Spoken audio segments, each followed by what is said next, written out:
आपण पाहत आहात दैनंदिन जीवनातील ताज्या घडामोडी न्यूज जंक्शन सोबत.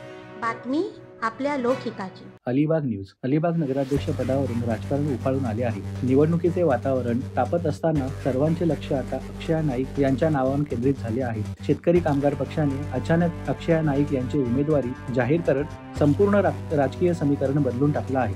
माजी नगराध्यक्ष प्रशांत नाईक यांची मुलगी असल्यामुळे अक्षया नाईक यांचे नाव जाहीर होताच इतर पक्षामधील इच्छुक महिलांना एकामागून एक माघार घेणं सुरू केलं. त्यामुळे अलिबागच्या राजकारणात एकदम नवं वळण पाहायला मिळालं. अलिबागचे नगराध्यक्षपद सर्वसाधारण महिला राखीव असल्यामुळे भाजप, शिवसेना, शिंदे गट, राष्ट्रवादी, अजित पवार गट आणि ठाकरे गट या सर्व पक्षांमध्ये उमेदवारी निवडीची चुरस होती. सुरुवातीला भाजपकडून वर्षा शेठ, राष्ट्रवादीकडून ॲडव्होकेट कविता ठाकूर आणि शेकापमधून ॲडव्होकेट मानसी म्हात्रे यांचं नाव पुढे होतं.